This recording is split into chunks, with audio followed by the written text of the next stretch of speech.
Hello guys, welcome back to my channel. और आज के वीडियो में मैं बताने वाली हूँ कि ऑडिशंस देने के बाद सिलेक्शन प्रोसेस क्या होता है। मतलब अगर आपने एक ऑडिशन दे दिया तो सिलेक्शन किस बेसिस पे होता है। जो कास्टिंग डायरेक्टर्स होते हैं वो क्या देखते हैं एक एक्टर में एंड उनको उसके बाद फाइनली सिलेक्ट करते हैं। So what do selectors look for in an actor. So first point is acting range. अभी एक्टिंग रेंज मतलब एक एक्टर में कितने रेंज ऑफ इमोशंस है, एक एक्टर कितने इमोशंस प्रेजेंट कर सकता है अपने परफॉर्मेंस में, ये एक सिलेक्टर नोटिस करता है एक एक्टर में। तो एक एक्टर का सिलेक्शन सबसे पहले इस बेसिस पे होता है कि वो wide variety of emotions present कर सकता है या नहीं, जैसे हैप्पी इमोशंस, सैड, गुस्सा, फिर फियर, मतलब ऐसे जितने भी इमोशंस है एक एक्टर कितना ब्यूटीफुली उसे प्रेजेंट कर सकता है, सबसे पहले ये देखा जाता है। Second point is suitability. Suitability मतलब एक पर्टिकुलर रोल के लिए एक एक्टर कितना फिट है। जैसे हम पूछते हैं ना ऑडिशन में, सर मैं फिट हूं या नहीं, सर एम आई फिट। तो ये जो हम पूछते हैं इसका मतलब ये होता है कि जो कैरेक्टर है उसमें मेरा लुक कितना फिट है, मेरा जो लुक है, मेरा अपीयरेंस है, मेरा जो गेटअप है वो परफेक्टली उस रोल के लिए फिट है या नहीं। तो एक कास्टिंग डायरेक्टर सबसे पहले ये देखता है कि वो जो भी एक्टर है वो कितना उस रोल के लिए परफेक्ट है, जो उस रोल का रिक्वायरमेंट है, जो उस रोल के इमोशंस है, क्या एक एक्टर उसे परफेक्टली डिस्प्ले कर पा रहा है या नहीं। तो एक एक्टर को उस कैरेक्टर में फिट होना सबसे ज्यादा इंपॉर्टेंट है। थर्ड फैक्टर इज करिश्मा या यूनिकनेस। तो एक कास्टिंग डायरेक्टर एक्टर में ये देखता है कि वो कितना यूनिक है। जैसे एक ऑडिशन देने लाखों लोग आते हैं या हजारों लोग आते हैं, तो उसमें सेम स्क्रिप्ट मिला जाता है उस कैरेक्टर के लिए। अब वो सेम स्क्रिप्ट इतने सारे लोग परफॉर्म करते हैं, बट किसका सबसे अलग है। अगर मैं भी सेम कर रही हूँ और सेकंड पर्सन भी सेम कर रहा है तो वेराइटी क्या है।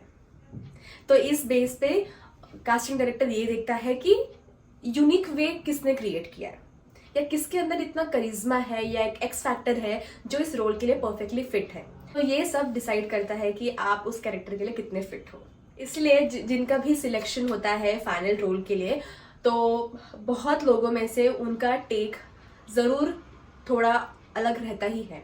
उन्होंने कुछ अलग परफॉर्म किया रहेगा जो कास्टिंग डायरेक्टर को बहुत अच्छा लगा होगा, इसलिए उनका सिलेक्शन हुआ है। Next is voice. अब एक एक्टर की वॉइस सबसे ज्यादा इंपॉर्टेंट है। से एक एक्टर अलग अलग आवाजें निकाल सकता है, अलग अलग कैरेक्टर के हिसाब से ढल सकता है, उनका वॉइस कितना स्ट्रांग है, कितना वर्सेटाइल है, ये सब भी इम्पोर्टेंट है। तो किसी कैरेक्टर में, फॉर एग्जांपल अगर मेल कैरेक्टर की बात करूं, तो किसी किसी कैरेक्टर्स में उनको एकदम हाई पिच चाहिए वॉइस में। जैसे फॉर माइथो में उन्हें लाउड वॉइसेस चाहिए रहते हैं जिनमें बेस हो अच्छा। तो उन्हीं एक्टर को सिलेक्ट करते हैं जिनके वॉइस में एक अलग रेंज है, अलग वेराइटी है। तो वॉइस भी बहुत इंपॉर्टेंट होती है। Next is professionalism.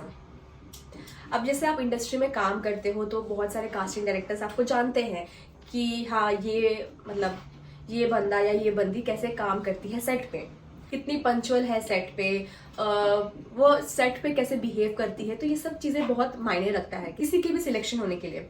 For example अगर मान लो मैं, ठीक है, अगर मैंने किसी सेट पे अच्छा काम नहीं किया है या फिर मैं बहुत जगह जाकर कैसे भी बिहेव करती हूँ या फिर पंचुअल नहीं हूँ या फॉर जो भी रीजन है, तो वो कहीं ना कहीं एक सेट से दूसरे सेट पे हर जगह बात जाती है। तो कहीं ना कहीं वो कास्टिंग डायरेक्टर्स आपस में बात कर लेते हैं कि भाई इसको कास्ट नहीं करना है। तो इसलिए कभी भी ऐसा मत करो कि आपको आगे अप्रोच ना किया जाए। इसीलिए प्रोफेशनलिज्म बहुत इंपॉर्टेंट है। नेक्स्ट पॉइंट हम कह सकते हैं रिहर्सल या फिर लर्निंग कैपेसिटी। जो एक्टर है वो लाइंस कितने अच्छे से लर्न कर सकता है या नहीं।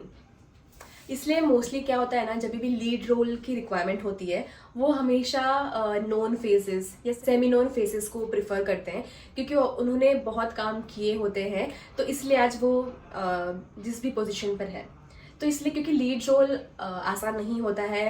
मतलब 10-10 पेजेस की लाइंस आपको याद करनी होती है, बड़े बड़े पैराग्राफ्स होते हैं। तो अगर आप में वो लर्निंग कैपेसिटी नहीं है तो बहुत मुश्किल हो जाएगा। तो इसलिए ये सब देखा जाता है। इसीलिए उन्हीं लोगों का सिलेक्शन होता है जो लाइंस को अच्छे से प्रिपेयर करके जाते हैं। अब फॉर एग्जाम्पल आप ऑडिशन देने भी जाओ, ठीक है, तो आपको एक स्क्रिप्ट मिलती है, मान लो 1 पेज की स्क्रिप्ट है, आपको परफॉर्म करनी है, और अगर आपने उसे अच्छे से परफॉर्म नहीं किया या बोलते बोलते फंबल हो गए, आपने 3 टेक दिए, 4 टेक दिए, उसके बाद जो सामने वाला पर्सन आपका रिकॉर्ड कर रहा होगा टेक, वो भी बोलेगा कि ओके मैम थैंक यू, तो इसलिए तो आपका सिलेक्शन नहीं हो पाएगा। तो सिलेक्शन होने के लिए आपको ये सारे क्राइटेरिया फुलफिल करने होंगे। Next is appearance and past work. अभी किसी भी रोल में फिट होने के लिए आपका अपीयरेंस, आपका गेटअप, आपका लुक परफेक्ट होना चाहिए। फॉर एग्जाम्पल आप जो भी कैरेक्टर है उसमें आप कितने फिट हो वो देखा जाता है, आपका लुक्स देखा जाता है कि इस कैरेक्टर से मैच करता है या नहीं। एंड दूसरा जो पास्ट वर्क लिंक है, जब आप बड़े बड़े रोल्स करते हो तो आपका पास्ट वर्क लिंक मांगा जाता है कि आपने पिछला क्या क्या काम किया है। तो हमने जो भी काम किए होते हैं हम उसे एक रिकॉर्ड करके रखते हैं और उसका लिंक बना के सेंड करते हैं। तो चेक करते हैं कि उसने ये रोल कैसे निभाया है, और अगर वो इतना कैरेक्टर अच्छा कर सकती है, प्ले इतने लाइन्स लर्न कर सकती है, तो हम इसे कंसिडर कर सकते हैं। तो आपके वर्क लिंक भी बहुत इंपॉर्टेंट है एक अच्छा रोल पाने के लिए। इसलिए मोस्ट ऑफ द टाइम जो भी लीड रोल्स होते हैं या प्राइमरी कास्टिंग होती है, उनका वर्क लिंक भी देखा जाता है कि आपने क्या क्या काम किया है।